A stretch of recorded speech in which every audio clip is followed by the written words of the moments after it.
Kedua.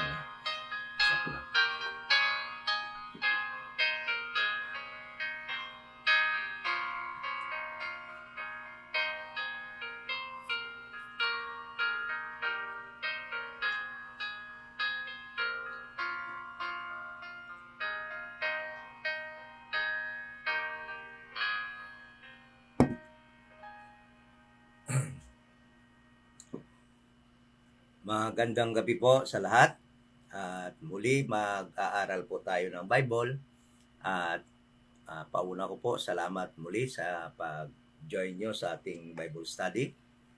Alam ko pong hindi sa lahat ng panahon ay meron kayong free time, ngunit pinipilit po ninyong maka-join. Ibig sabihin, yan po yung desire ng ating heart, na matuto tayo ng mga biblical truths na alam naman natin kasi na napakaraming katotohanan sa Bible na natatago, dahil nga sa mga maling turo, natatakpan ng mga maling turo ng mga denomination, ng mga religions, at saka yung mga sabihin na lang natin yung gustong sumira sa katuruan ng ating Panginoon. At alam naman natin na ang mundo, itong mundo ngayon na kung saan tayo ay halos na control ng tatlong mga tinatawag na Christianity or Christendom, ang tinatawag natin na Roman Catholic, tsaka yung Eastern Orthodoxy, at tsaka yung Protestantism, no? At most of the denominations, halos lahat ng mga denominations ay may mga turo na galing sa mga grupong ito.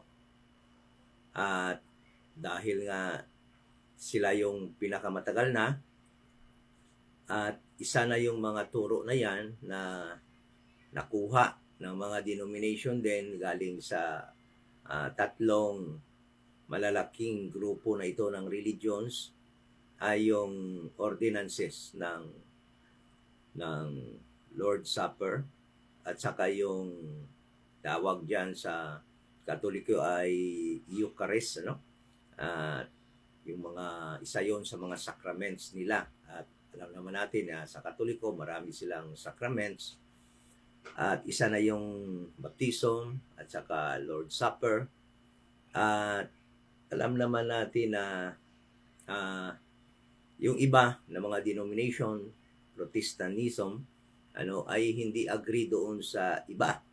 Ngunit dito sa dalawang ito ay nagkasundo silang lahat na ordinance daw ito, no, ng Panginoong Hesus, yung paggawa o pag-observe ng baptiso at saka yung Lord's Supper. Yan yung katuruan nila na dala rin, na inako din at inamin din ng mga iba pang mga denomination, kagaya ng mga pinanggalingan natin. Almost all of us galing sa mga denomination, no? Kung hindi man sa Roman Catholic, kasi yung Eastern Orthodoxy, halos doon lang yun sa Turkey, papuntang doon na lugar. Halos andito tayo ngayon sa Roman Catholicism ang naka-cover dito sa ating lugar. Kaya almost all of us galing dyan bago nagpunta sa Protestantism or denominations.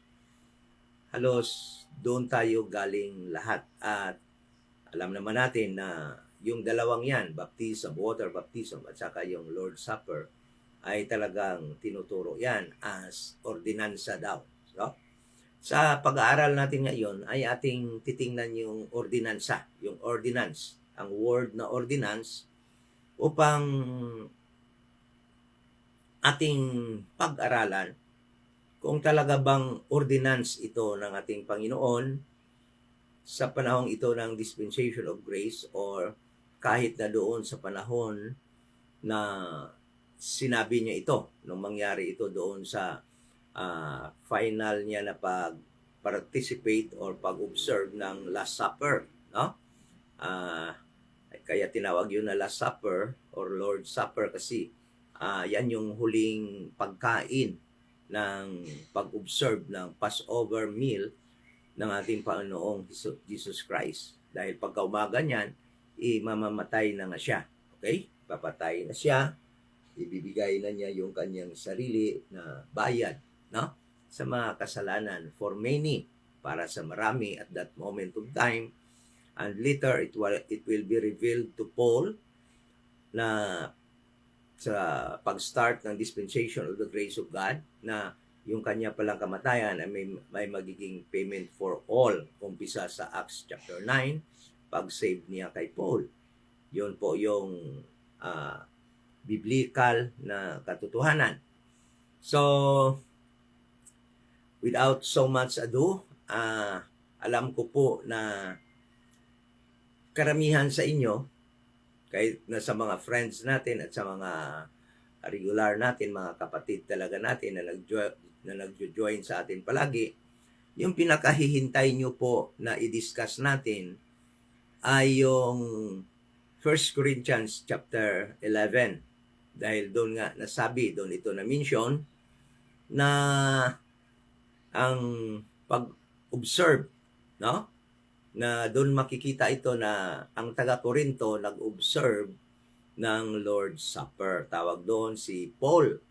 Si Apostol Paul pa talaga ang unang tumawag nito as Lord's Supper. Ngunit wala tayong makikita dito. Umpisa ng magkumain sila ng hapunan na ito, no? Hindi natin makita diyan hanggang doon kay Paul sa chapter 11 na tinawag ito na Lord's Supper, no? Hindi yan natin makita, kundi doon lamang may verse na gano'n na tinawag ito na Lord's Supper at si Paul pa. Kaya sa karamihan sa atin ay naniniwala talaga, no?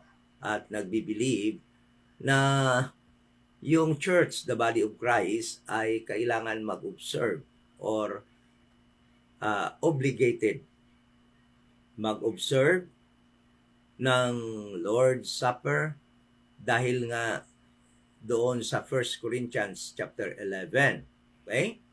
17 down. Okay? Kaya doon natin, yan yung pinaka-verse. Yan yung pinaka-chapter at verse na naniniwala ang karamihan sa atin na it is an ordinance for the body of Christ, no? For our obedience in this dispensation of the grace of God. Ngunit, pagdating natin dyan, malalaman nyo talaga. Meron, for the longest time, meron tayong hindi nakita dyan sa chapter na yan, no? Na sabi natin, will shock us, ano? Sabihin na naman natin shocking truth na hindi pala tama yung pagka-intindi,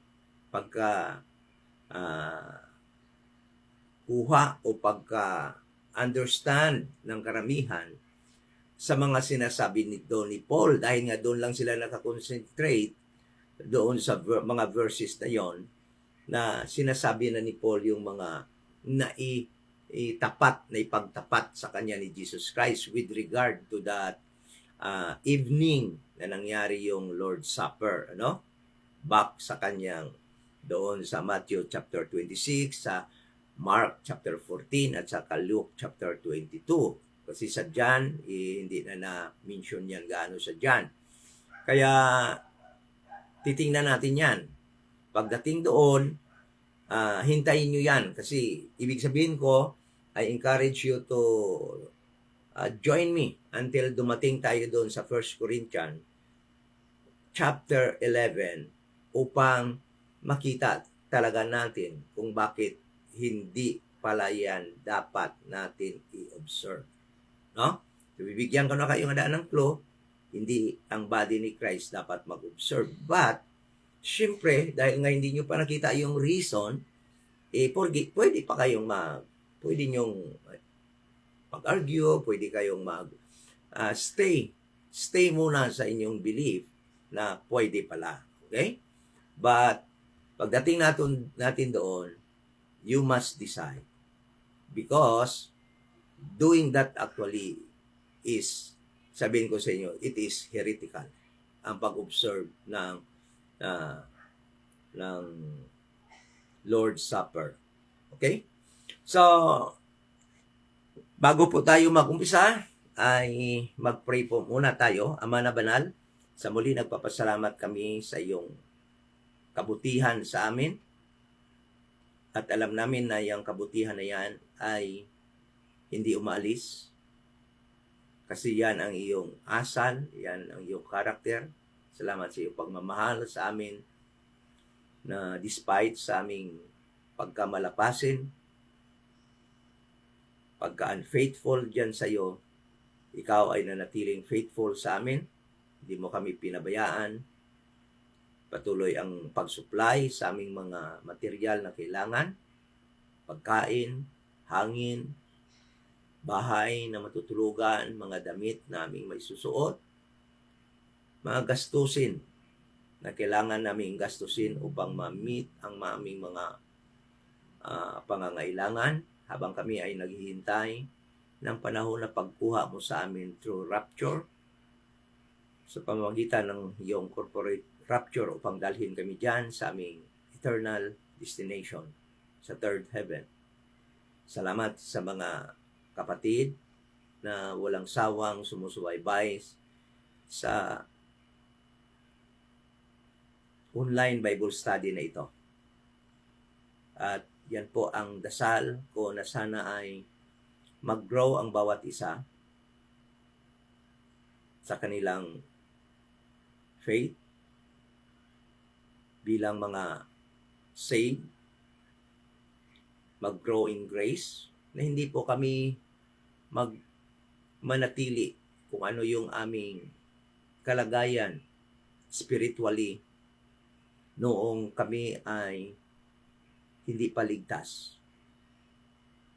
At alam namin na sa iyong banal na salita, nagtuturo na after we believe na after kami maligtas, ay dapat din kaming mamuhay according sa iyong katuruan na maging mabuting tao, maging mapagmahal sa aming kapwa, at mamuhay according sa iyong mga kaaralan diyan sa iyong mga instruction sa amin galing sa Romans hanggang Philemon. Na kailangan din naming mag-grow at huwag manatili kung ano man kami dati nung hindi pa kami ligtas. Salamat sa ganung mga aral naming matutunan. Alam po naming hindi kami maligtas sa aming kabutihan. Ngunit after na kami ma-save, kailangan po namin mag-strive na magawa po namin yung mga tinuturo po ninyo sa amin. Kung paano kami maging testimony sa mundong ito upang ma-draw namin yung mga tao dyan sa pamamagitan hindi lamang ng salita, kundi sa mga makikita din nila sa buhay namin. Kaya po, pinapaubaya po namin ngayong gabi na ito ang aming pag-aaral, at alam po namin na hindi ito ikaliligaya ng iba. Alam po namin na marami rin masasaktan, ma-offend sa pag-aaral na ito. Ngunit alam din namin na masakit yung katotohanan. Sama ng dalawang patalim na double blade na masakit at tumatagos pa sa aming mga marrow ang katotohanan. Ngunit yan po ang iyong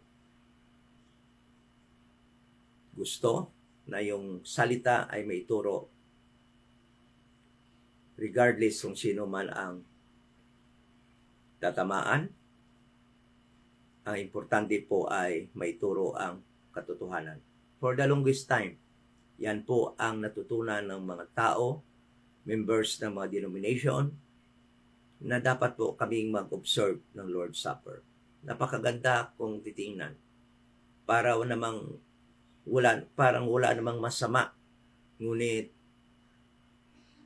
ito pala po ay gagawa sa aming hindi maganda, at magiging heretic po kami kung ito po ay aming ipagpatuloy.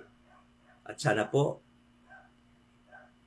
ang pag-aaral na ito ay maging daan upang maituwid namin ang matagal na naming mali na paniniwala tungkol sa bagay na ito. We pray in Jesus' name. Amen.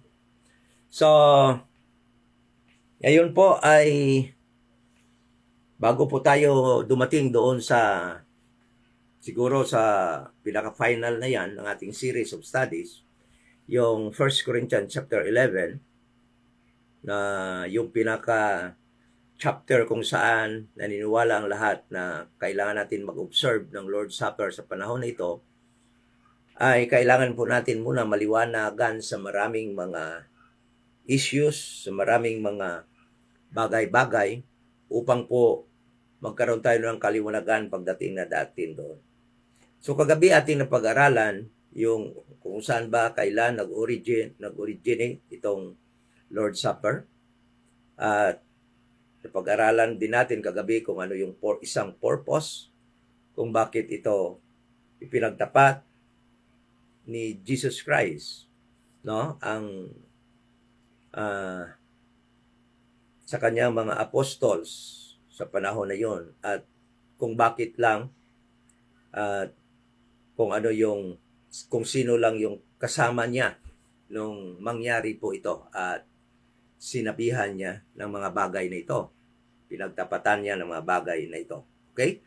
So, kung wala na rin lang kayong tanong sa mga napag-aralan natin kagabi, it's time to continue na, to proceed sa ating dapat pag-aralan sa gabing ito. At ating pag-aralan po yung word na ordinance. Kasi po, yan nga po ang sabi ng mga denomination na ito po daw ay ordinance. Pero, at napakarami pong mga ordinances sa Bible na talagang dapat po gawin ng mga Jew noong time na yon. At alam naman natin na yung mga ordinances na yan ay hindi po ginagawa ng mga Gentiles noong time na yon. Dahil nga yung mga ordinances na yan na halos nakalagay doon sa mga law, kasi pag sinabi nga natin ordinances, parang law na rin yan. Law na yan or decree. Ano? Ay para lamang yun sa mga Hudiyo at that moment of time in time past. Okay? At alam naman natin na ito din ay nangyari pa sa time past or sa time na ang time past is about to end dahil nga mamamatay na si Jesus Christ dito. And kung wala nga sanang extension na 1 year or grace period na 1 year na binigay sa mga Jews at the time, talagang pagkamatay niya ng umaga na yon, talagang mag-start na yung tribulation at saka pagkatapos ng tribulation, mag-start na yung 1,000 years. So, ibig sabihin, the New Testament is about actually to begin at that moment of time. Ngunit, na-postpone lang po dahil nga na-postpone ng dispensation of the grace of God that was inserted in between by Jesus Christ or by God the Father. So, kaya yun ang nangyari. So, sa totoo lang, itong pagsabi nila nga ordinances daw ito, yung baptism, water baptism, at saka yung Lord's Supper, ay paprangkahin ko na kayo na wala pong mababasa sa Bible na ordinansa ito ng Panginoong Hesukristo na dapat i-obey ng mga members ng church, the little flock, at lalo na tayo na members of the body of Christ. Siguro, nasa-shock na rin kayo, pati pala yung grupo nila ni Peter, hindi pala sinabihan na gumawa o mag-observe ng Lord's Supper. Sasabihin ko sa inyo, walang makita sa Bible na ito ay ordinansa na gagawin ng grupo nila ni Peter. No? Wala. Kasi ganito yon. Explain ko sa inyo. Yung Panginoon, once na meron siyang bagay, umpisa pa sa Genesis, sasabihin ko sa inyo, umpisa pa sa Genesis, every time na ang Panginoon ay meron siyang gustong ipagawa, ay talagang kino-communicate niya yan ng black and white. Ano ibig sabihin ng black and white? Ibig sabihin, malinaw. Malinaw na sinasabi niya upang maintindihan, upang hindi magkamali sa paggawa yung tao na kanya inuutusan na gagawin nyo. Ganun ka maliwanag ang Panginoon pag nagbigay ng instruction sa mga bagay na gusto niya ipagawa sa tao. Bibigyan ko kayo ng example. God made it clear to Adam and Eve. No? Ginawa niyang talagang napakamaliwanag. Nung ginawa niya yung si Adam at Eve, the first human beings on this flat earth, okay? Yun sila yung mga unang tao dito sa flat earth. Hindi ko sinasabing planet kasi ang Earth hindi planet, no? Kundi flat Earth. Okay? So, nung may instruction sa kay Adam and Eve, ginawa talaga niyang malinaw yung pagka-deliver ng kanyang instruction para maintindihan ni Adam and Eve with regard to what they should eat during the time. Niliwanag ng Panginoon kung ano ang kanilang kakainin. Kahit nakakainin pa lang, niliwanag na ng Panginoon kung ano yung kakainin nila. Tingnan mo sa Genesis chapter 1 verse 29. Genesis chapter 1 verse 29, ha? Maliwanag na maliwanag. Sabi niya dito, Genesis 1:29, sabi niya, "And God said, Behold, I have given you every herb bearing seed, which is upon the face of all the earth, and every tree, in the which is the fruit of a tree yielding seed, to you it shall be for meat." Kita nyo? Pagkain pa lang kung anong kakainin nila, niliwanag na ng Panginoon upang hindi sila malito, upang hindi sila magkamali kung anong kakainin nila. Baka makakain sila mamaya ng lason, ano? Kaya tinuruan na sila kung anong kakainin nila. Okay?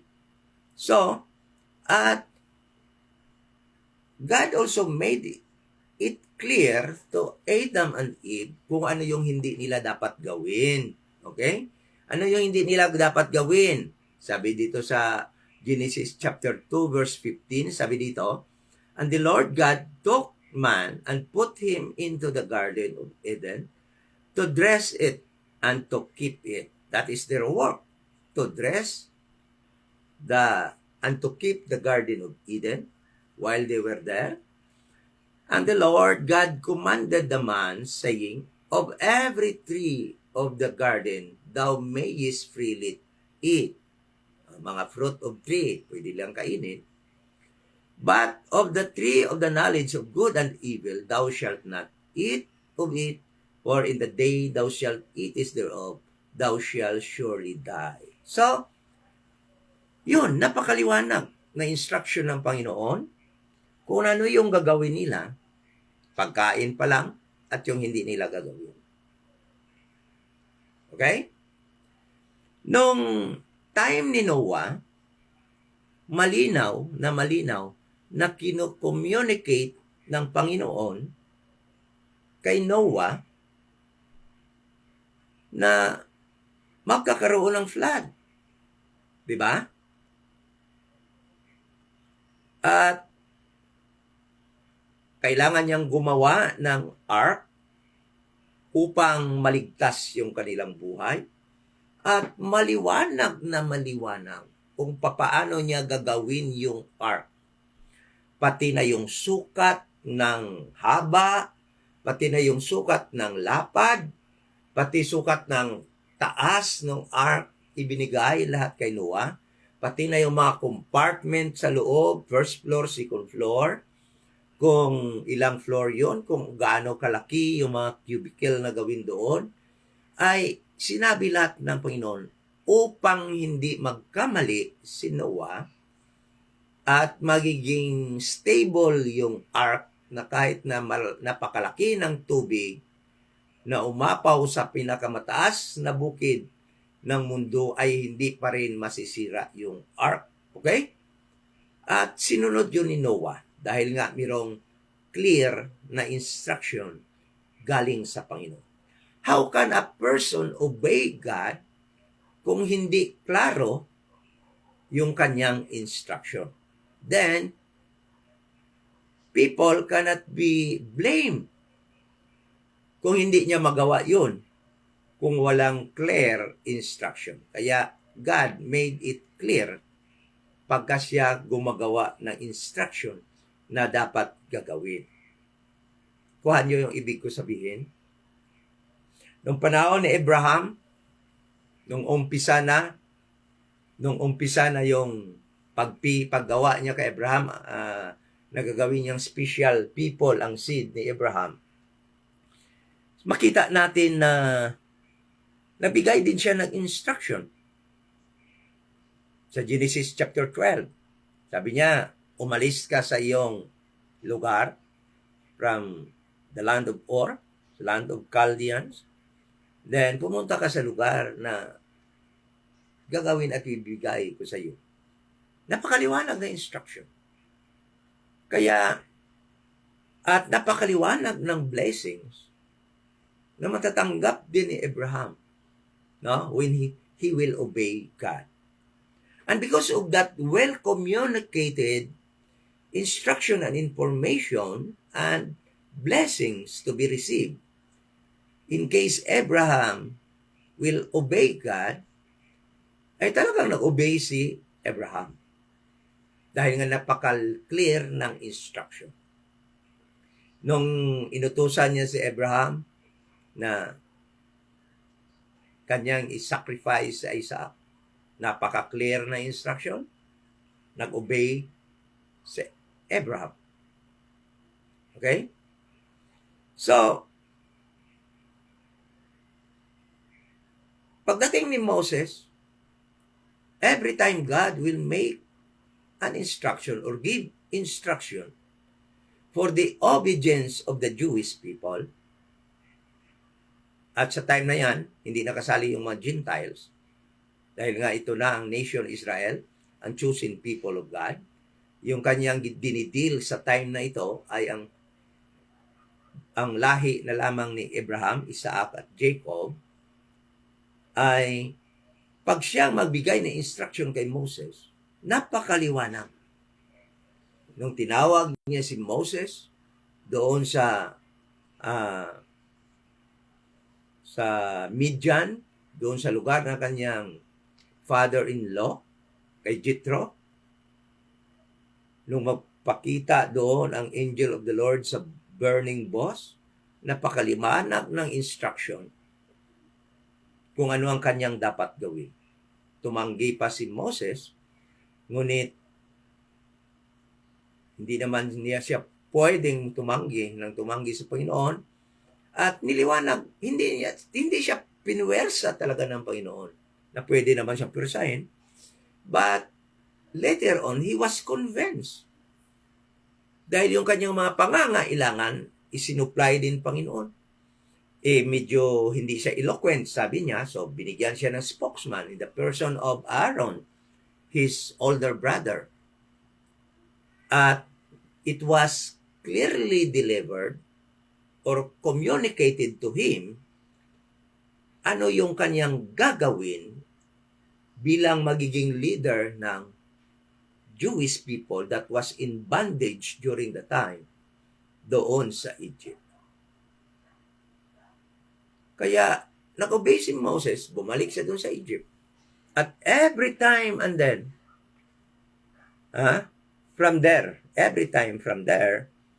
every time mirong instruction ng Panginoon, God communicate it to Moses clearly, and Moses will deliver it unto the people clearly for their obedience. Yun. Okay? Kaya tingnan mo. With regard, kung titingnan nyo sa Bible, diyan natin makikita kung ano talaga yung meaning ng word nga ordinance. So, ang word nga ordinance, alam naman natin na it is a decree or a law, no, na i-implement. At karamihan dyan ay may corresponding penalty pag hindi mo nagawa. Kagaya sa ating city, kagaya namin dito sa Iloilo City, mayroong mga city ordinances na dapat naming gawin, kagaya ng jaywalking law. No? Yan, mga ordinances yan, na hindi ka dapat tumawid sa dalan, na hindi ka dumaan doon sa pedestrian lane. That is an ordinance. Yun yung ordinance. Okay? So, kaya nga yung mga Jewish people, For the longest time, galing kay Abraham, kay Moses, no? Meron silang mga nasusunod hanggang sa ngayon. Ang iba, kahit nasa dispensation of the grace of God, no? Meron talaga silang sinusunod. Kagaya ng Passover, yung iba diyan talagang sa panahon ni Christ, nag-observe sila ng Passover dahil nga yan ay ginawang ordinansa or ordinance. So, titingnan natin ngayon sa Bible kung ano yung ibig sabihin, definition ng ordinance. Punta tayo sa Exodus. At sa Bible, kung gagamitin nyo ang Blue Letter Bible, no, ang makikita nyong word na ordinance ay makikita nyo first doon sa Exodus chapter 12 verse 14. Doon nyo mababasa yan. Umpisahan nyo man sa Genesis, doon nyo lang mabasa ang word nga ordinance sa Exodus chapter 12 verse 14. Yung pinaalis na sila doon, yung aalis na sila sa Egypt. Ano? Sabi dito, binasa na rin natin to kagabi. Sabi niya dito, and this day, referring sa kanilang pag-alis doon sa Egypt, and this day shall be unto you for a memorial. So, ibig sabihin, the Jewish people, Israel, the nation Israel, should always remember or memorial, no? Kailangan nilang i-memorial or i-remember yung araw na yon na umalis sila sa Egypt. Ano, ganito ang ibig sabihin diyan. And ye shall keep it a feast. At gagawin nyo yan na feast. Pista. Feast to the Lord throughout your generation. So, gagawin nila yung feast, kaya meron silang Passover feast. Okay? Or Feast of Passover. Meron sila niyan, ang mga Hudiyo. Okay? O, huwag nyo sabihin na meron din kayo, ha? Kaya, alam nyo, yung mga Gentile, gaya-gaya. Yung nababasa dito sa Bible, gawa din sila ng gawa. Kaya meron din tayong tal-tal. Yung atin naman ginagawa, mga Pinoy, tal-tal. Yung ibig sabihin yung ipapako si Kristo. Mga bundok, kagaya sa amin dito sa Guimaras, sa Iloilo, diyan sa Guimaras, mayroong tinatawag diyan na, iwan ko anong pangalan niyan, mayroong bundok diyan sa Guimaras na dinadayo every April, no, ng April or March, ng celebration ng tinatawag sa Gregorian calendar na Semana Santa or Holy Week. Okay? Dito sa Pilipinas, yan yung paano natin. Ngunit alam nyo, sila lang yung sinabihan, ang mga Jewish people, na this will be a memorial unto you. No?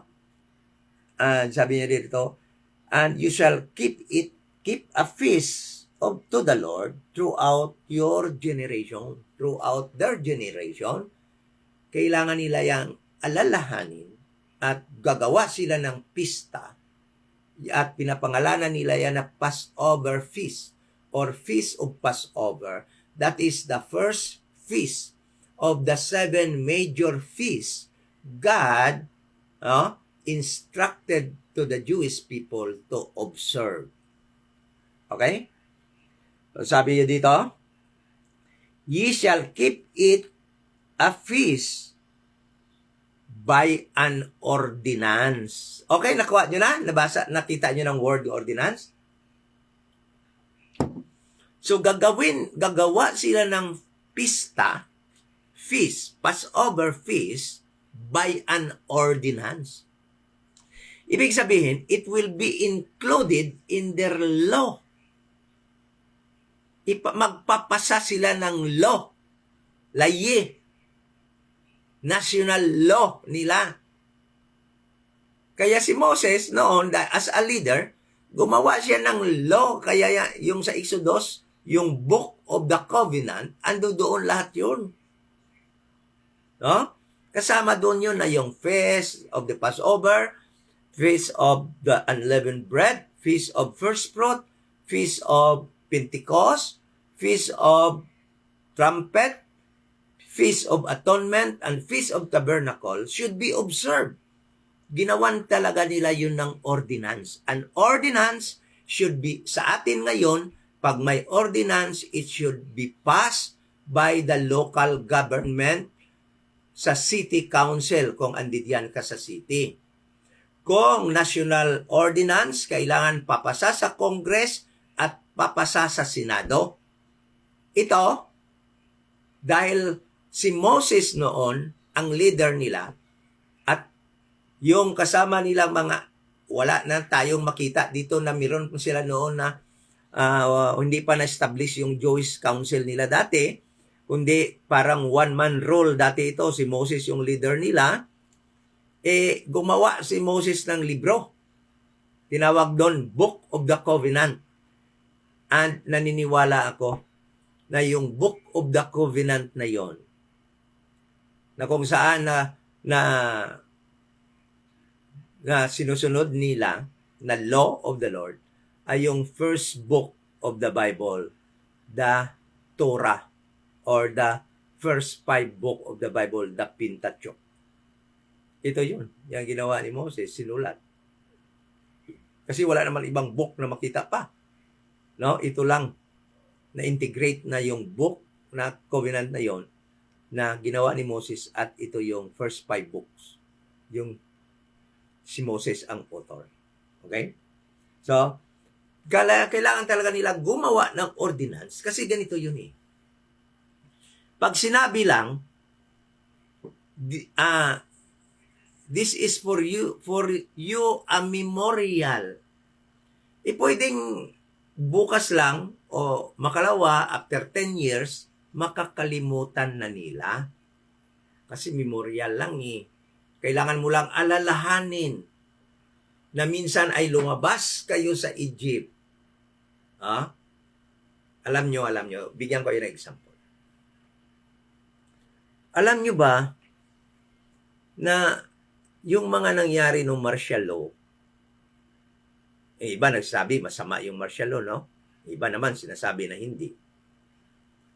Alam nyo ba ng mga nangyari na yon nung pag-dethrone kay Marcos noon? Halos hindi na alam ng mga tao. Bakit?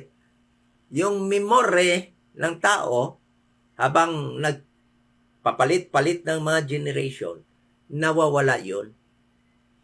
Kaya sabi ng Panginoon, para hindi nyo talaga makalimutan at maobliga kayong gagawa nito, kailangan gawin nyo itong pista ninyo, feast ninyo, at yan yung Passover feast, at gawan nyo talaga ng law or ordinansa na ipapasa ninyo para throughout your generation ay masusunod ninyo.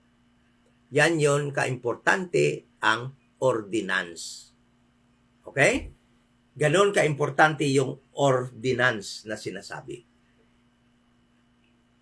Bakit natin inaaral muna itong tungkol sa ordinance?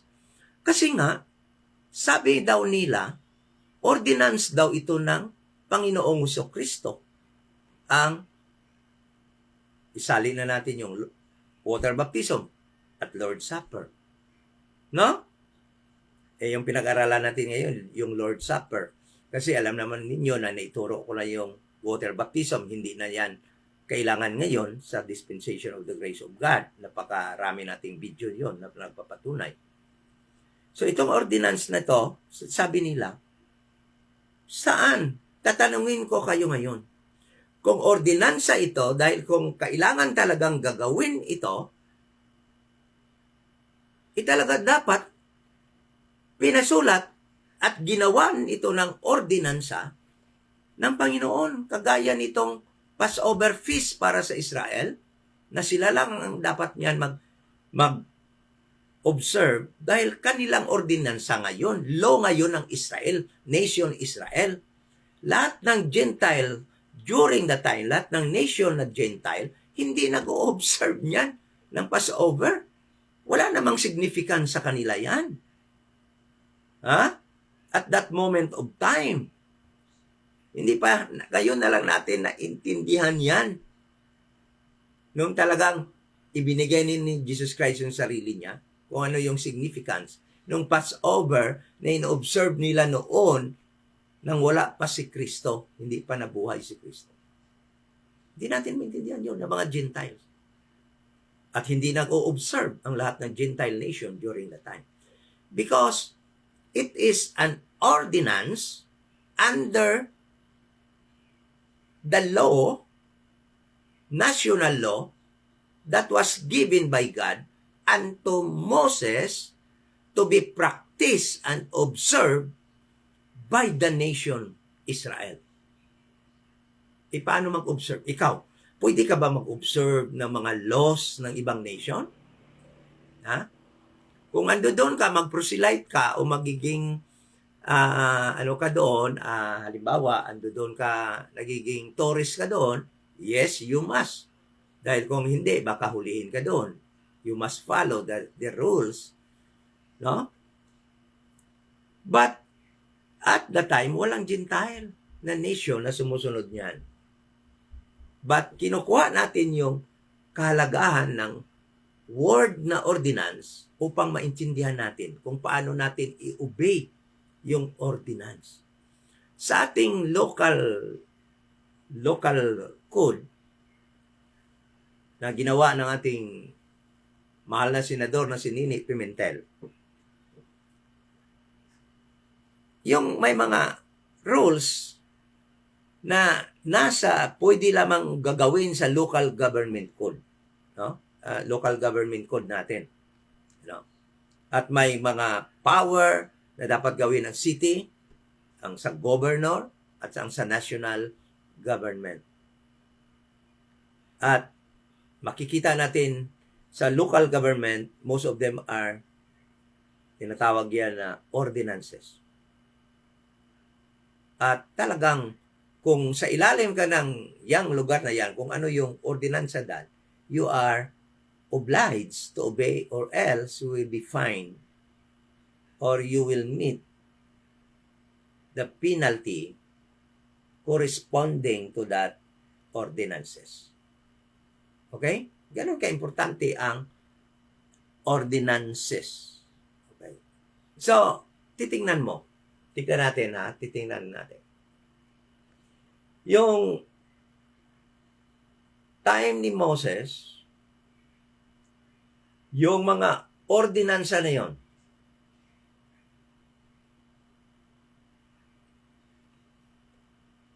sabi dito sa Exodus chapter 12 verse 17, and ye shall observe ye the feast of unleavened, pati na yung unleavened bread, ha?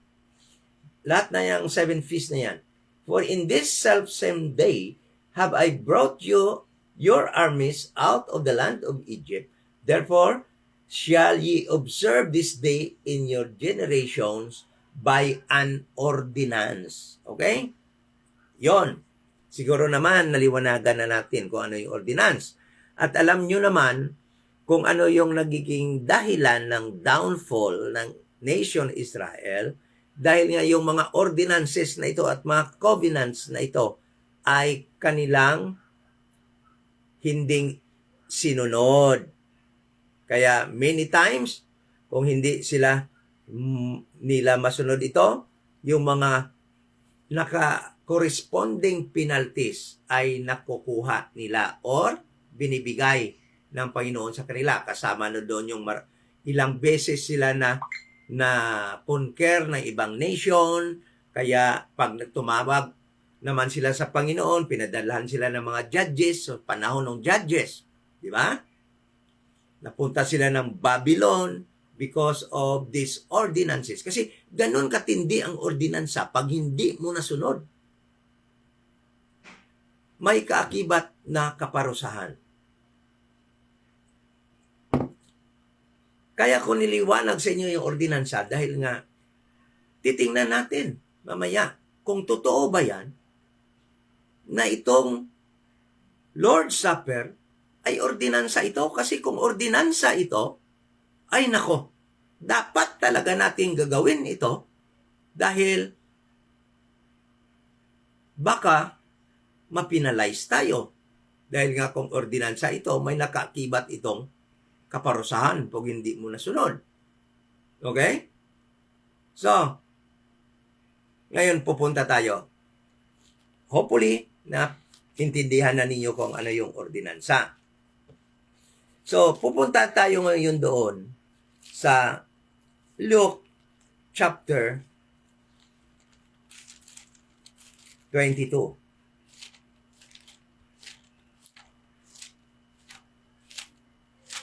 Luke chapter 22.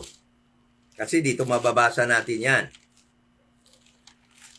Sabi dito, kasi sa ibang verse, para hindi ito makita, sa Matthew at saka sa Mark, sabi dito, and he took bread and gave thanks and brake it and gave unto them, saying, this is my body, which is given for you. This do in remembrance of me. So, sabi ng Jesus Christ, this do in remembrance of me. Alam mo doon sa Exodus chapter 12 verse 14, pagkasabi niya, this is for you a memorial,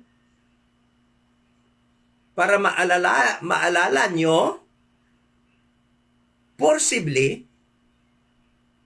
ginawan ng ordinansa or law ni Moses upang masusunod talaga nila. Dito, sabi ni Jesus Christ, this do in remembrance of me, but never we can read na ginawa itong ordinansa upang sundin talaga. At isa pang katotohanan na sasabihin ko sa inyo, every time may ipapagawa ang Panginoon at ipapatupad ang Panginoon, nililiwanag niya talaga na ito ay well communicated sa Israel. Tingnan nyo, punta tayo sandali sa Exodus chapter 19. Exodus chapter 19. Ito, sa Exodus, Leviticus, Deuteronomy, makikita nyo palagi itong mga words na ito. Sabi niya, Exodus chapter 19.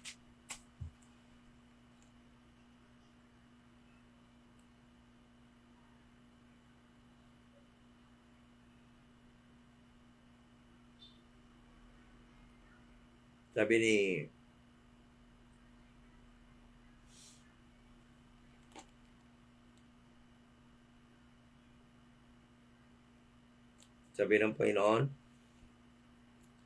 verse 5, now therefore if you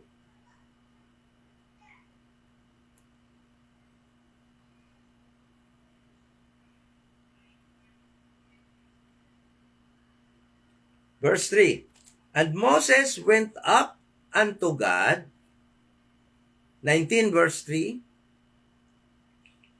and the Lord called unto him out of the mountain, saying, thou shalt thou say to the house of Jacob, and tell the children of Israel. Okay?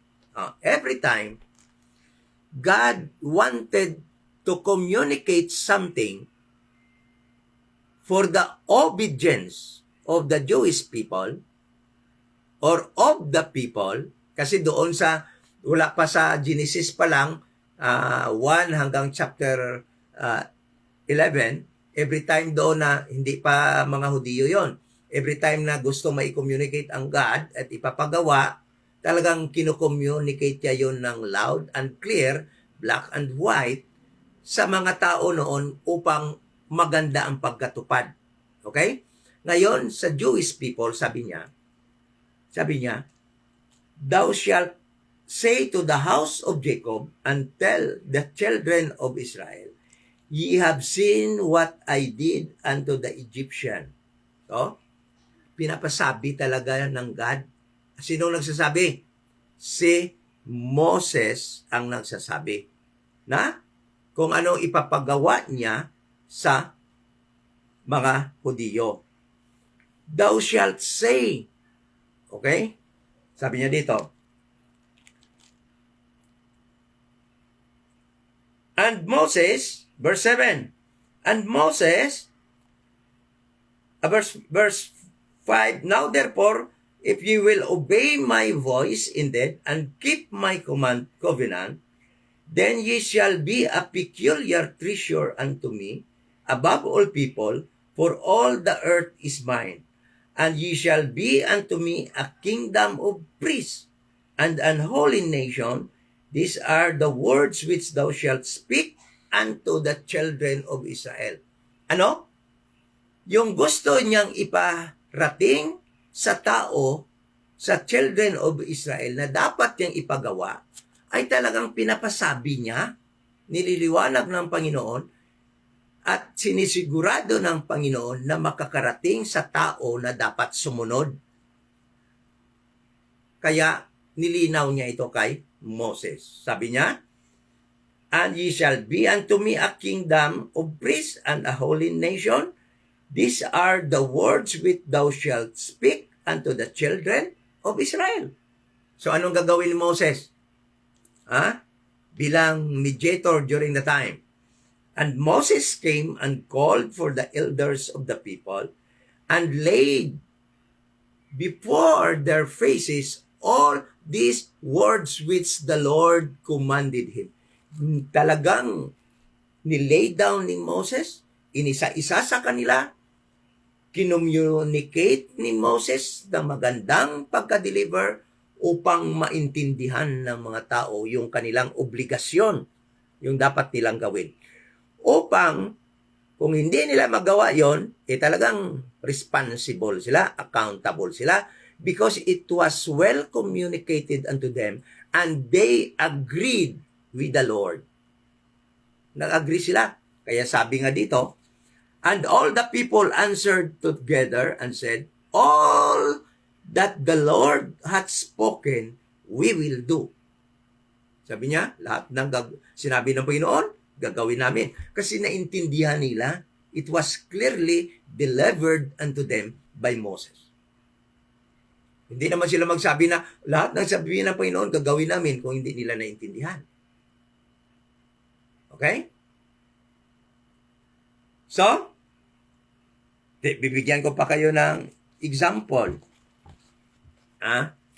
Pagdating sa tithes, dito sa Leviticus, Leviticus, marami kung basahin nyo yan, yung Book of Exodus, Leviticus, Numbers, and Deuteronomy, ay talagang pagka yung Panginoon may sasabihin, talagang nililiwanag niya. Isa pang example. Leviticus. Punta tayo sa Leviticus chapter 27. Sabi niya dito.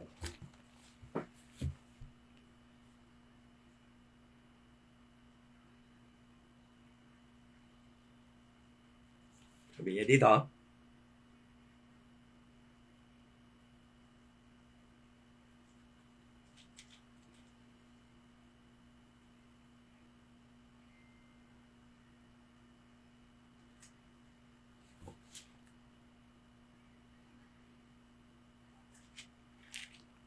verse 20, chapter 27, verse 1, and the Lord spake unto Moses, saying, speak unto the children of Israel. Ano sabi niya kay Moses?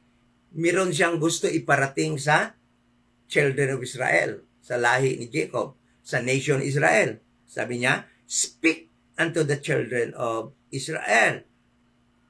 Ano yung isa na? So kung babasahin mo ito, may ipaparating ang Panginoon. Isa nang pinaparating, pinasapasabi, pinagagawa ng Panginoon sa kanila ito. Verse 30. Sabi niya dito,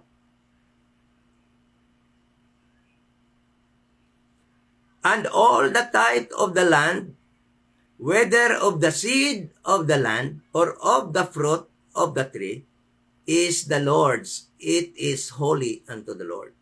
So, kailangan malaman ng children of Israel na pagdating sa tithe, hindi yon yung ikapulo sa lahat ng produce of the land. Sabi dito, sa Lord yon. Verse 31, sabi niya dito, and all the tithe of the land, yung lupa ng Israel, mapoproduce. Whether of the seed of the land, yung produce, yung na itinanim na mga seed sa lupa ng Israel. Ang land dito, lupa ng Israel ha. Hindi kasali yung Pilipinas. Kaya walang dapat maningil ng tithe dito sa Pilipinas. Kasi yung tithe galing sa land of Canaan. Kuha natin. So, nakakaya itong ibang mga pastors. Singil ng tithe. Alam nyo na ang tithe galing sa land of Canaan, yung produce of the land, yung hayop sa Israel, sa Canaan, yung mga na-produce nilang hayop, doon galing yung tithe. No, sabi dito, or of the fruit of the tree, yung mga fruit of tree na nabubuhay doon, na itanim nila doon sa land of promise, yun ang kukunan ng tithe. O hindi kasali yung Pilipinas o iba pang Gentile nation, walang hinihingi na tithe dyan ang Panginoon. Okay? Sabi niya dito, is holy unto the Lord. Kaya yung tithe na binibigay nyo ngayon, galing sa pinagtrabahuan nyo, galing man sa lahat ng hinihingi ng mga pastors ngayon, hindi yan holy unto the Lord. Niloloko lang kayo ng mga pastor na yan para yumaman sila. Hindi yan holy unto the Lord dahil hindi yan galing sa land of Canaan. Okay? And if a man will at all redeem out of these tithes, he shall add thereto the fifth part thereof. Okay? At sabi niya, kung yung gusto ng tao ng isang Hudiyo na tubusin niya ng pera, yung tithe na yan, yung 10% na yan, ikailangan niyang dagdagan ng fifth part of the tithe. Kaya magdagdag pa siya ng 20%. Okay? Kung halimbawa, malayo siya, doon siya sa Golan Heights, sa northern part. Pupunta pa siya ng Jerusalem, mahirapan siya magdala ng kambing, ng baka, ng karnero, ng mga prutas, ng mga palay, ng mga barley. Gagawin na lang niya pira para magaan, dadagdagan pa niya ng 10% kung magkano yung amount ng tithe na yan. Okay? So, alam nyo, bakit yung mga Jew dati, nagagawa nila yan dahil nga na-communicate mabuti ng Panginoon, ginawa ng ordinance. Pag nang hindi na nila nagawa, nung panahon na naging madamot na sila, hindi na nila sinunod yung ordinance na yan, anong penalty sa kanila? Sabi ng Panginoon, I will not bless you. Hindi ko bubuksan. Isinara ng Panginoon yung windows of heaven upang yung mga devourer, no, ay kakain sa kanilang mga tanong. Kaya gutom ang time na yon, no, hindi sila sumunod sa kanilang ordinance about tithing. What I'm trying to say is this. Every time ang God, mayroong gustong ipagawa at dapat gagawin ng tao, ay ginagawa nyo ng ordinance sa time ng mga Jewish people. Upang kung hindi nila masunod, hindi sila magtataka, hindi nila sisisihin ang Panginoon kung mayroong mga plagues na darating sa kanila, penalty by not obeying that ordinance. Okay? But, pagdating dito, magtatanong ako sa inyo ngayon, sinong may sabi na ang Lord's Supper is God's ordinance to the group of Peter, to the little flock and God's ordinance sa time na ito ng dispensation of the grace of God. Where is the proof? Where is the verse that it says Lord's Supper is an ordinance to be obeyed by people or by saved people sa earthly kingdom ni Jesus Christ at ng saved people sa kanyang heavenly kingdom in this dispensation of the grace of God. Where is the verse? Kung patunayan nyo, alam nyo, yung nagsasabi lang na ordinansa ito, yung Roman Catholic, yung Eastern Orthodoxy, yung Protestantism, at mga denomination. Kaya yan nga ang madinig nyo sa mga pastors, almost all, na yung water baptism at saka yung Lord's Supper ay ordinance. Sino ang gumawa na ordinance? Sila lamang, hindi ang Panginoon. Kasi kung ginawa yan ordinance, may verse yan dito upang maging maliwanag ang pag-obey. God is not the author of confusion. God always loud and clear, black and white, when He will give an instructions and ordinances to be obeyed by people. Talagang maliwanag ang kanyang pagkabigay ng instruction. Where is that white and black and white instruction from God that the Lord's Supper is God's ordinance to be obeyed or to be followed by the kingdom saints and the heavenly people of God in this dispensation of the grace of God. Saan? Show me. Ititigil na kaagad ako, hindi na ako kaagad magtuturo kung meron ka makita dyan. Kagaya ng Passover na sinabi, gawin nyo yan na ordinansa. Kaya gumawa si Moses ng book at yung book na yan ay talagang sinilyuhan ng dugo ng hayop during the time. Tingnan, ito. Ito yung mga ordinansa ni Moses dati. Exodus chapter 24. Exodus 24. Sabi dito,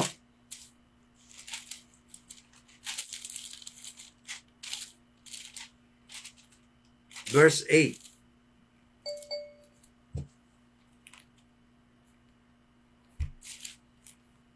Exodus 24 verse 8. Sabi dito, and Moses wrote all the words of the Lord. Exodus 24 verse 4. And Moses wrote all the words of the Lord and rose up early in the morning and builded an altar under the hill and 12 pillars according to the 12 tribes of Israel. And he sent young men of the children of Israel, which offered burnt offerings and sacrificed peace offerings of oxen unto the Lord. And Moses took half of the blood and put it in basins, and half of the blood he sprinkled on the altar. And he took the book of the covenants. Ginawa niya yung book kung saan nakasulat yung mga ordinances.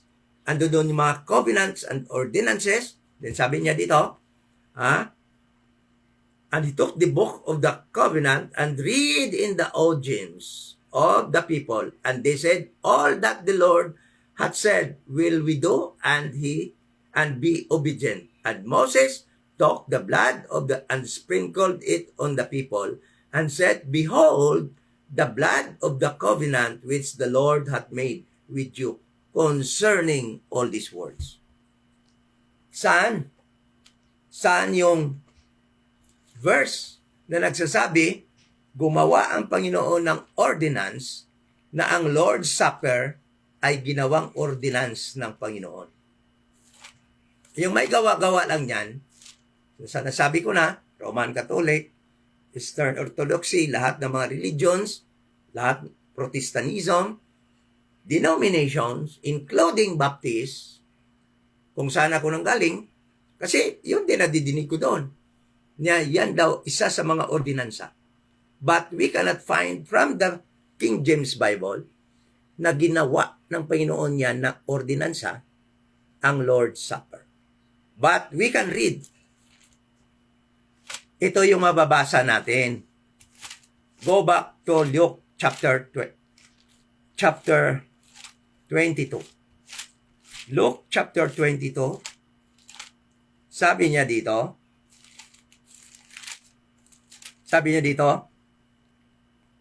this is my body which is given for you. This do in remembrance of me. Ngayon magtatanong ako sa inyo.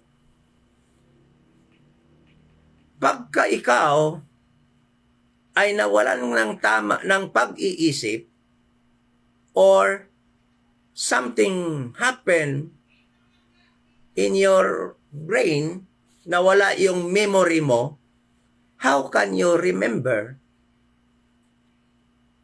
na paano mo pa maalala si Kristo? Wala na. Dahil wala ka ng memory. Kasi in remembrance of me, para maalala nyo ako, para mahinumduman nyo ako, para madumduman nyo ako. In remembrance of me. So ngayon, kung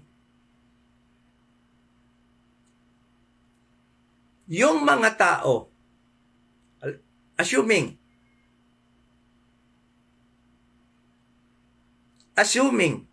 dahil walang ordinansa, walang mababasa na this is obligated or obligado sila, ang members of the flock, the little flock, yung kingdom sense na mag-inherit ng earth, dahil wala namang law or ordinansa na obligado silang gagawa niyan, pwede nila makalimutan yan.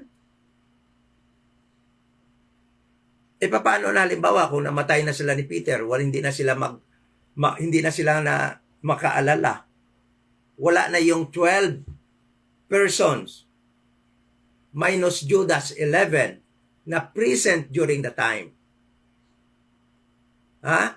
Nung na-persecute sila, nag-scatter sila. Si Peter lang, James at si John ang naiwan sa Jerusalem. Paano ngayon yun?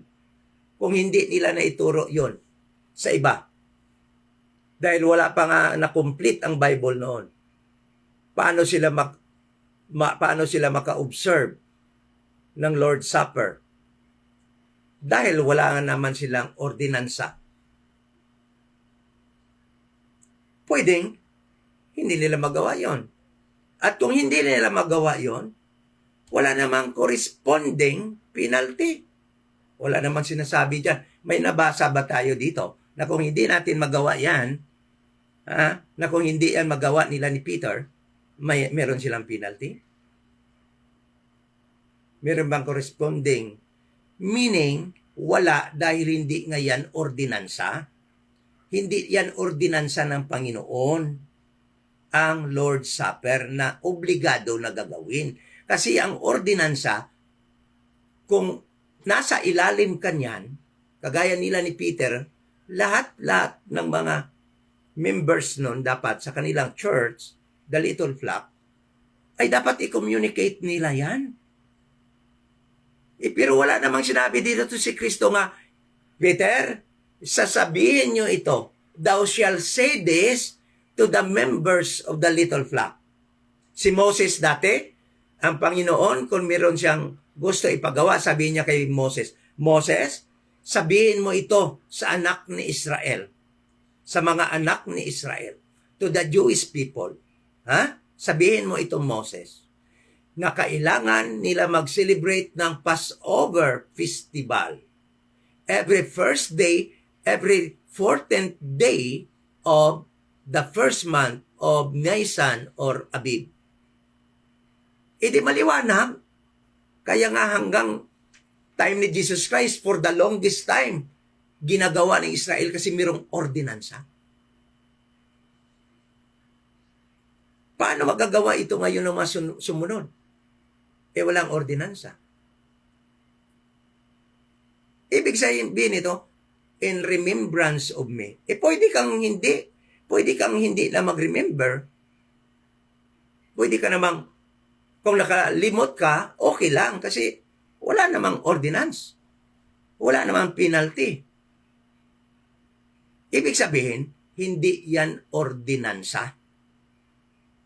It is wrong to say that the Lord's Supper is an ordinance of the Lord Jesus Christ to the church, the little flock, and to the members of the body of Christ.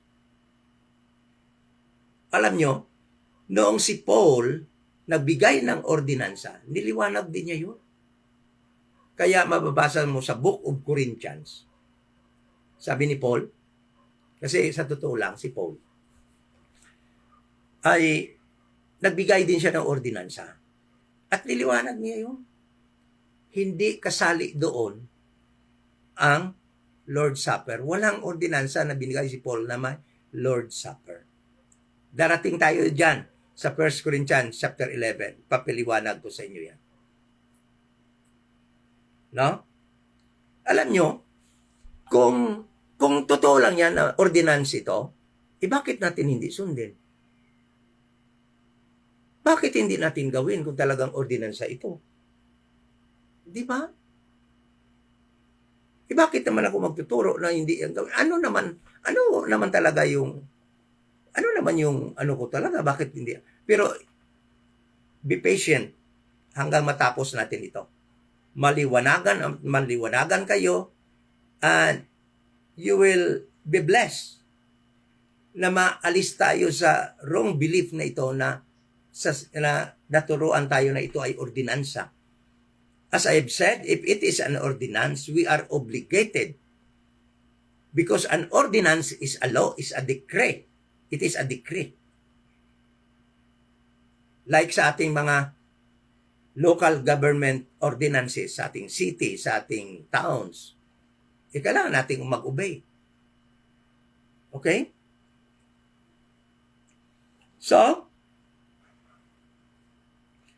sabi nito, but the word, let us now consider the word remembrance or in memorial. The word remembrance means things to be remembered. No? Alam nyo, the truth is this, Jesus Christ is about to die. And at this moment of time, kung gusto talaga ni Jesus Christ i-communicate at na para ito sa lahat, alam mo, kukunti pa lang sila noon. Kung halimbawa, no, sa time na ito, kahit na yung mga pastor ngayon, nagagather nga sa simbahan eh. Kung may mga special occasion, ginagather nila sa simbahan, tag 500, merong 400 members, igagather yun sa simbahan kung may activity, kung may mga importanteng activity. Kung may kainan, ito celebration ng observance of Passover meal. Pwede talagang i-gather lahat ni Jesus Christ, yung mga believers niya noon, dahil kukunti pa lang naman sila. There are around, nung mamatay na si Jesus Christ, after 140 days, sabi sa Acts, ilan sila? Sabi sa Acts. Acts chapter 1, verse 15. Sabi dito, nung mag-ipon-ipon sila doon, naghihintay ng Holy Spirit, na mabaptize sila sa Holy Spirit. Sabi dito, Acts chapter 1, verse 15. And in those days, Peter stood up in the midst of the disciples and said the number of the names together were about 120. 120. Plus Peter. Basta 120 sabi dito. So kukunti lang sila. Kung importante, kung na mai-deliver ni Jesus Christ, kasi at the time, si Jesus Christ nga nagsasalita sa harap ng 5,000 mga unbelievers, no? Tinuturuan niya, pinapakain pa niya ng ilang tinapay lang at saka kukunting isda, may 3,000, may 5,000.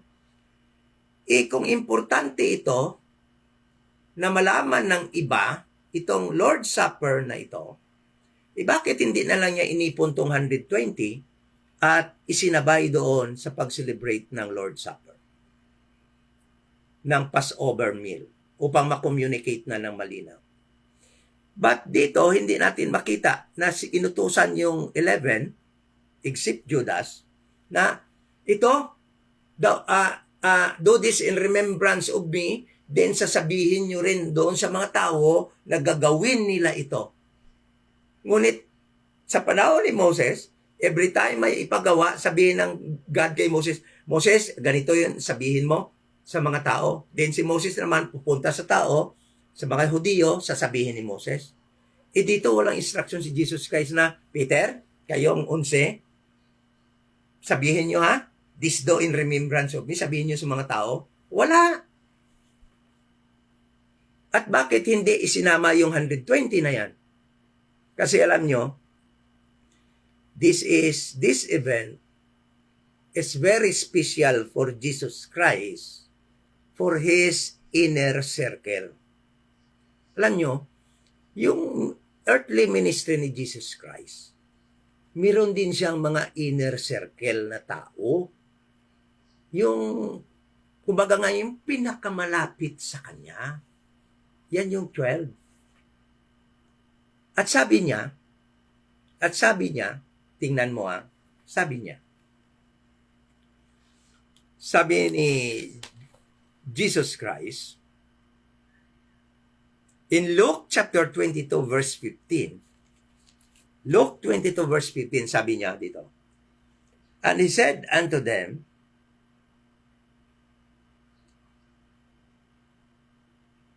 with desire, I have desired, Jesus Christ, desired to eat this Passover with you before I suffer. It was the desire of Jesus Christ to eat only this Passover meal with His inner circle, 12 disciples. Ari, sabihin ko sa inyo, mga members, kung merong members dyan sa inyo, sa inyong mga denomination, kung merong mga members ng denomination dyan, in every organization, in every denomination, in every church, local church, meron talaga yung inner circle si pastor. Meron niyang pinakamalapit sa kanya na nakaalam ng mga move niya. Meron yan. Kayong mga normal lamang na members, marami kayong hindi alam kay pastor. But kung meron kayong gustong malaman kay pastor, hindi nyo tanungin si pastor kasi hindi naman niya magtatapat sa inyo. Nung mga importanteng bagay na mga sikritong bagay, itanong nyo kung sino yung mga pinakamalapit kay pastor. Doon kayo makakuha ng intindi. Kung sino yung palaging kasama ni pastor, sino yung palagi niyang kumain kasama, mga outings ni pastor. Ganon din yung mga close, may mga inner circle din yan si pastor's wife. Meron din. So ganito yun. So gusto niyang kumain itong 12 na ito dahil sa lahat ng mga members ng Little Flock during the time, ang pinaka-worried itong 12 dahil nakaintindi na rin itong 12 dahil ito yung sinasabihan niya palagi na mamamatay na siya, na magsasuffer na siya. So, Jesus Christ want to celebrate or observe Passover together with them. Because He has something significant sa kanyang kamatayan pagkatapos na kanyang i-reveal sa 12 lamang. Sa 12 dia una na-reveal yan. Okay? Sabi niya dito,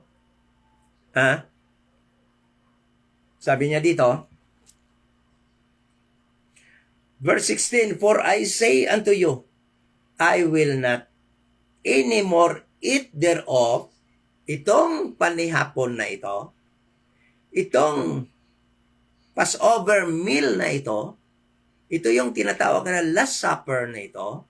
Kaya tinawag yan na Last Supper kasi na yan yung last na pagkain ni Jesus Christ ng supper or dinner at the time. Sabi niya, hindi na ako kakain muli nito, kundi doon na sa kingdom of God, referring sa kanyang 1,000 years kingdom.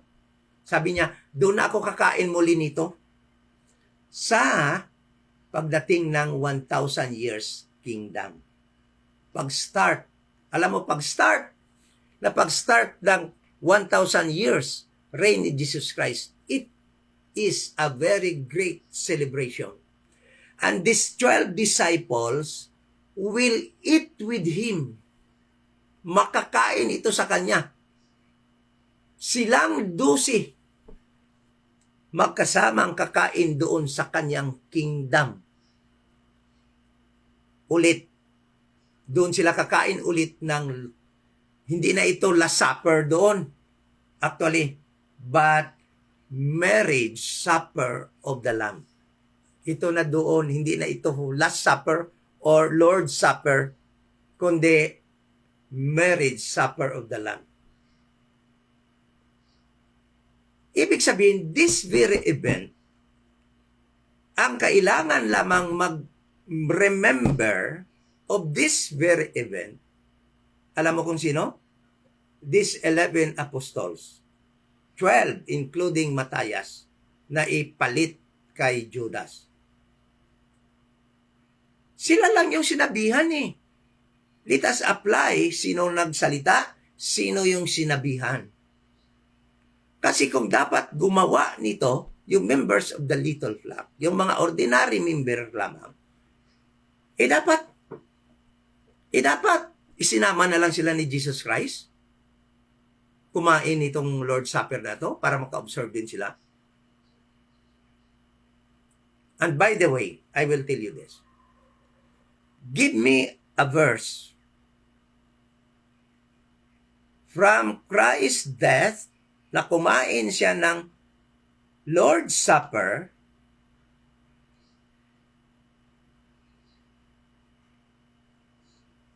give me a verse na nag-observe sila ulit nito.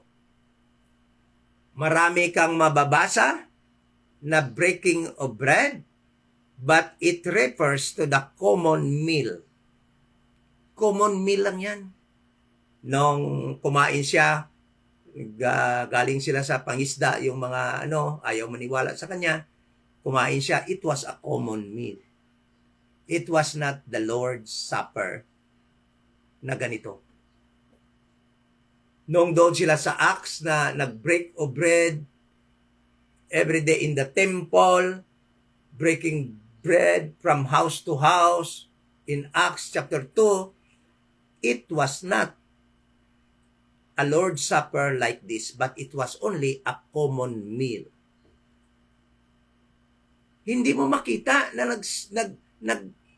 nag-observe si Peter at ang kanyang mga kasama in the entire book of Acts hanggang nag-diminish ang kanilang work at pumalit si Apostol Paul in the limelight.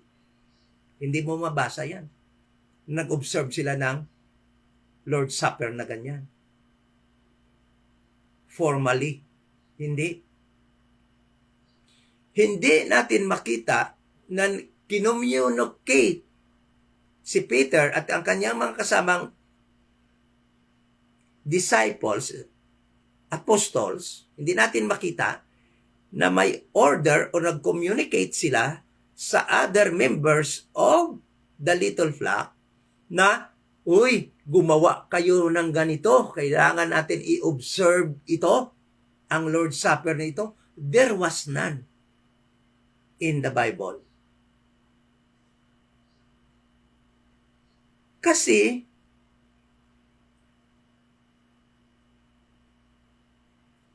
nga, yung sinabihan lang nito na mag-observe actually are the 12 apostles except Judas plus Matthias because he was added to the group of Peter as member of the 12 apostles in Acts chapter 2. Diba? Sila lang. This do in remembrance of me. Pwede nga makalimot sila eh. Why? Bakit kailangan nila alalahanin? Dahil these 12 apostles were very close to Christ. At that moment of time, mamatay na si Kristo, he was living a good fellowship with these 11 apostles except Judas. To comfort them. Kaya tingnan mo, Luke chapter, what was a comforting event during the time? Eating with their master, giving them assurance of their next meeting in the kingdom. That I will eat this with you again in the kingdom. But before that kingdom will come, you should do this in remembrance of me. The 12 apostles must do this. But alam mo, sa kabisi nila, after Christ's ascension to heaven, there was no record na nag-observe sila ulit ng formally ng Lord's Supper or breaking of bread and wine, symbolizing the death and the shedding of blood of Jesus Christ. There was none. So, sino talagang gumawa na ordinansa ito ngayon? The Roman Catholic, the Eastern Orthodox, and the Protestant, and all the denomination, all the pastors that are observing this Lord's Supper. They are the one who made this an ordinance. So, ibig ko sabihin ganito, nag-o-observe kayo ng ordinansa na hindi naman ginawang ordinansa sa Bible, kundi ang ino-observe yung ordinansa galing sa tao lamang. Sila ang gumawa nito na ordinansa.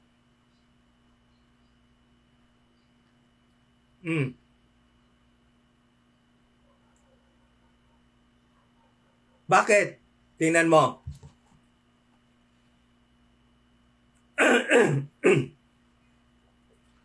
Kasi itong 12 na ito yung mga, kumbaga nga, mga lieutenants ni Jesus Christ in His earthly ministry. Kaya tingnan mo, pag sabi nito sa verse 19, this do in remembrance of me, sabi niya, likewise, also the cup after supper, saying, this cup is the New Testament in my blood, which is shed for you. But, behold, the hand of him that betrayed me is with me on that table. So speaking about Judas Iscariot that will betray him. But after this, alam mo kung ano mga verse 22 up to 28, yung pinagtatalunan na ng mga disciples, mga apostles, kung sino yung great sa kanila sa kingdom. Sino bang mataas ranggo sa akin sa kingdom? Siguro yung iba nagsasuggest, ako siguro yun. Baka ako yun. Ako yung pinaka-great doon sa kingdom. Ngunit, in-explain ni Jesus Christ sa kanila kung sino magiging great sa kingdom ay yung number 1 na servant. Okay? But, listen to this. In verse 29, 28, sabi dito, Ye are they which have continued with me in my temptation.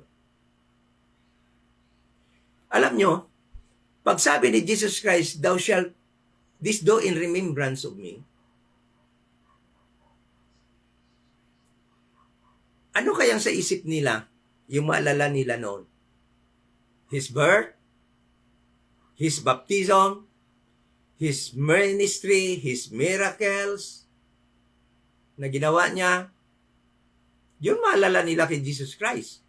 Hindi pa nila maalala yung death, burial, and resurrection. Dahil wala pa, bukas pa mangyayari yon.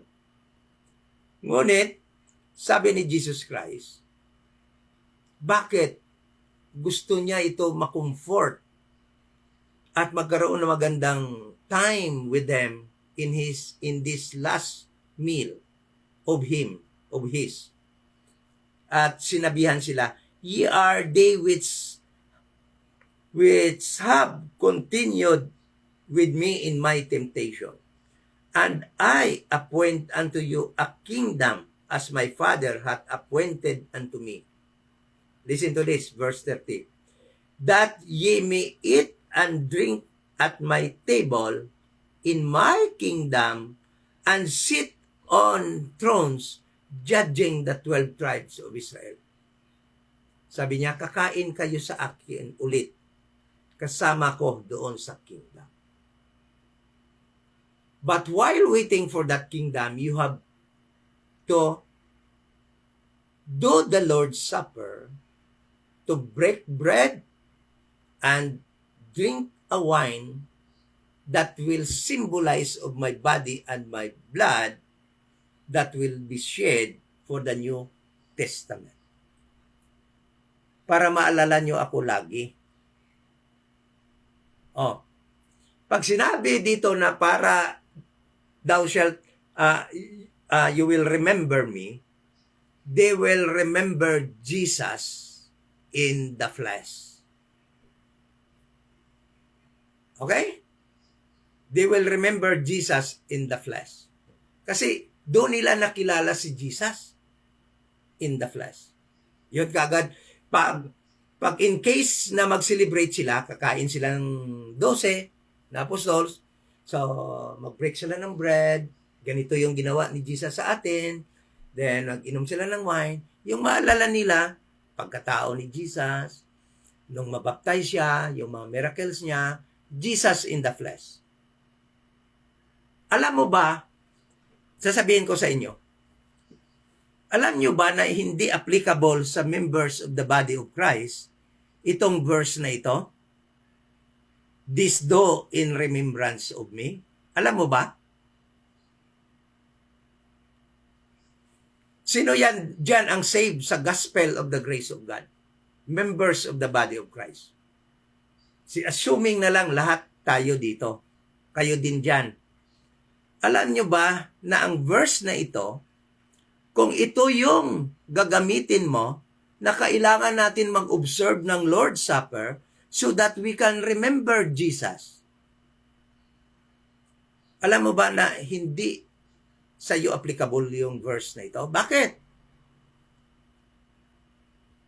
Ito, punta tayo sa 2 Corinthians chapter 5. 2 Corinthians chapter 5. Ang member of the body of Christ, sabi niya dito, we members of the body of Christ, saved sa mystery program, sa Jesus Christ revealed in the mystery, hindi tayo applicable sa atin yung verse na yon. Bakit? Sabi niya dito, wherefore, henceforth, no, we know no man after the flesh. We know no man after the flesh. So, hindi natin pwede remember si Jesus in the flesh.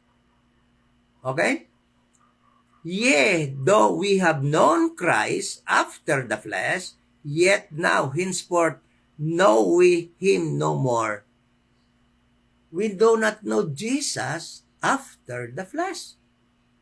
Because the Jesus that we know right now in this dispensation of the grace of God is the Jesus that is revealed in the mystery program.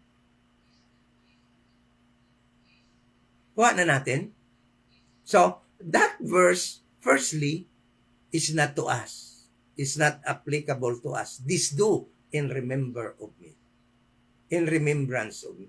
We cannot remember Jesus in the flesh because our Jesus is revealed in the mystery that was revealed unto Paul.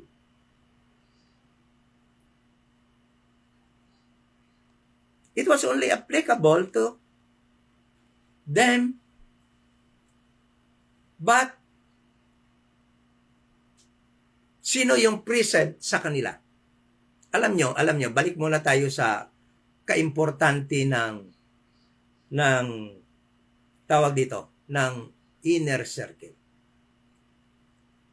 Pagkatapos nito, kung maalala nyo, umalis na sila ni Jesus Christ at ni kanyang mga apostles pagkatapos nila mag-observe ng Lord's Supper or ng Passover meal, then nangyari yung breaking of bread and drinking of wine na nag-symbolize ng kanyang body to be killed and his blood to be shed for the New Testament. Pumunta na sila sa Mount Olive. Then pagkatapos niyan, pumunta sila sa Garden of Gethsemane. Anong nangyari doon? Nung pumunta si Jesus Christ sa medyo malayo at nag-pray, sino yung kasama niya? Bakit hindi niya isinama yung 11 na apostol? Dahil wala na si Judas. Si Judas kasi kumaripas na. Pumunta na sa high priest. At ibitray na niya si Jesus Christ. Yung pumunta sila sa Mount Olive, kasama niya yung 11. At iniwanan niya yung 11. At pumunta siya doon sa medyo malayo. Sino yung isinama niya? Si Peter at saka yung CBD brothers, si John at saka si James. Ibig sabihin, sa kanyang inner circle na 12 dapat, minus Judas, 11, meron pa talaga siyang inner circle, mas malapit pa sa kanya, which is Peter and the CBD brother, si John at saka si James. Ha? Diyan natin makita na meron pang close pa talaga sa kanya. Other than his personal friends.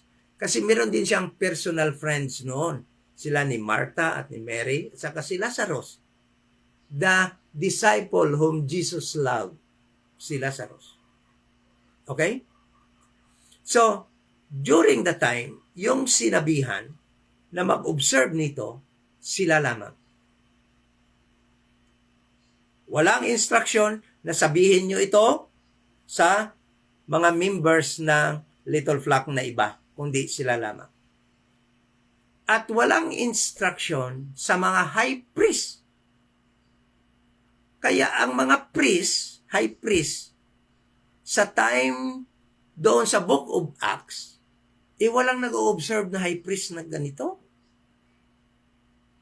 Mas lalong, yung mga priest ngayon ng Roman Catholics, mas lalong hindi dapat gumawa nito. Kaya yung ginagawa nila, yung Eucharist na yan, yung substantiation na yan, yung tinatawag nila, nakakain sila, kakainin nila si Christ, it is a wrong doctrine. It is a false doctrine. Sila lamang ang gumawa na ordinansa yan. Kasi alam mo, kung ginawa ito ng ordinansa ni Kristo, uniform dapat ang pagsunod nito, iisa lamang. Kagaya ng paggawa ng arka, talagang tama kasi tama ang pagkasabi ng Panginoon. Ang pag-observe nila ng Passover, talagang tama yan. Kasi talagang maliwanag ang pagka-communicate na ganito yung gagawin nyo. Magtatanong ako ngayon sa inyo. Bakit iba-iba ang pag-practice ng Lord's Supper ngayon? May malaking tinapay, yung ibang na mga nag-observe, ang laki ng tinapay nila, ang laki ng bread, talagang pupunit lang, magbibigay, pupunit. Yung iba naman, biscuit na Skyflex, i-crack, i-break nila yon, maliliit. Miro naman iba, gagawa sila ng unleavened bread. At maliliit, iba-iba. Iba naman yung sa Katoliko. Ostias. Na nagiging katawan talaga daw ni Kristo. Bakit iba-iba? Kasi walang definite instruction from God na ipa-observe ito. Walang ordinansa kung paano talaga gawin ito. So, yan lang, yung iba-ibang pag-practice nito, nagpapatunay lamang yon na nanggaling lamang yon sa ulo ng kung sinong na gumagawa ng ordinansa na ito. Kaya nagiging individual na yung pag-declare na ordinansa to. Kanya-kanya na lang sila lahat ngayon. Kanya-kanyang style. Wala ng tamang pattern na kung ordinansa ito talagang liwanag dapat ito ng Panginoon para hindi ito magiging mikos-mikos na pag-observe ng Lord's Supper, kanya-kanyang style. No? Kanya-kanyang style na paggawa ng Lord's Supper. Kasi utak na lamang ito ng mga pastor, ng mga pare. Wala na. Ordinansa dito. Show me na meron. So, ibig sabihin, hindi ordinansa to, kundi this was only given to his inner circle during the time as his close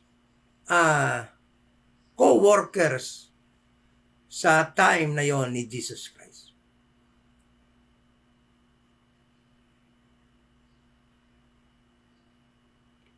At sabi ni Jesus Christ, habang andito pa kayo, i-remember niyo yan. Gawin nyo ran upang ma-remember nyo ako. Bakit? Bakit ganito? Anong sabi sa Ecclesiastes at sa Job? Pag namatay na yung tao, he will be forgotten. Makakalimutan na. Gusto ni Kristo na itong mga tao na to hindi makalimot sa Kanya. Because gusto ni Kristo na malalaman niya palagi, ma-remember niya palagi yung kingdom nila dahil magkikita nga sila sa kingdom. Kaya sabi niya, sa habang ginagawa nila ito, maalala nila ang palapit na coming of the Lord. That is another purpose why they should do this, so that they will remember Christ's death and the coming of the Lord to give them the kingdom, upang ibigay sa kanila ang kanilang kingdom. Okay? So, maybe next week, hindi pala malapit lang pala, madali lang pala ito.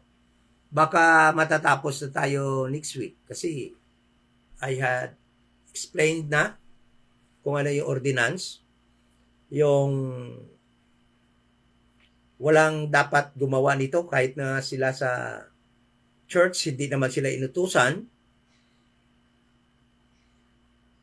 Hindi ko nakita ng members of the Little Flock ay nag-celebrate o nag-observe nito. Ngunit, mirong nakasulat doon sa 1 Corinthians 11. Kaya siguro, mas maganda kung doon na tayo didiritso upang matapos na tayo sa aral na ito. So, see you next week. No? I-announce ko kung anong araw yon, but yung oras, ganun pa rin. No? At lalagyan na kagad natin ng tuldok ito upang ma-stop na tayo ng kaka-observe ng ganito. Siguro, maraming ayaw maniwala, ano? Pero patutunayan ko sa inyo next week na it is a heretical act ang gumagawa ng ganitong observation. See you next week. So, ito nga pala yung Iloilo Dispensation of Grace Bible Church at nandito tayo sa 7040 7th Street, Lawaan Village, Balantang Haro. Ito yung church dito sa Iloilo na nagtuturo na ang kaligtasan ngayon ay sa pamamagitan lamang ng pag-believe, pananampalataya that Jesus Christ ay namatay, bayad nating kasalanan. Siya po ay inilibing at nabuhay muli sa ikatlong araw upang tayo po ay bigyan ng buhay na walang hanggan. Kung yung gospel mo ay tanggapin at buksan ang puso upang tanggapin si Kristo, hindi kaligtas. Sabihin ko sa inyo, hindi po kayo ligtas dahil hindi po yan gospel of the grace of God. Kung yung tinuruan po kayong mag-pray, no? Ang mag-say ng prayer para maligtas, wala pong gospel na ganon. Kung tinuruan po kayo na magluhod sa altar upang maligtas, ay wala pong gospel na ganon sa dispensation of the grace of God. Kung tinuruan po kayo na maligtas dahil mag-iwas or hindi na magkasala, ay wala pong makakagawa nun. Siguradong hindi po kayo ligtas. Yan lang po ang gospel na paniwalaan nyo.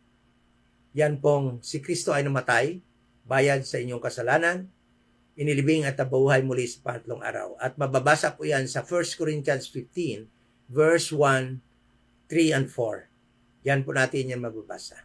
Thank you so much at magandang gabi po sa inyong lahat. Medyo napatagal po tayo sa ating pag-aaral ngayon. At let us pray. Ama na banal, salamat po sa aming pag-aaral. Salamat sa time. Salamat sa mga kapatid na walang sawa po na nakijoin sa amin, sa mga friends namin. At sana po, prayer namin na sana maging maliwanag sa sunod na week sa pagtatapos namin sa pag-aaral tungkol po dito. We thank you so much in the name of our Lord Jesus Christ. Amen.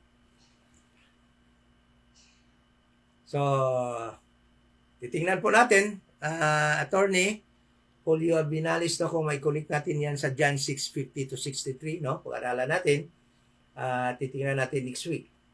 Okay? So, thank you so much. Bye-bye for now.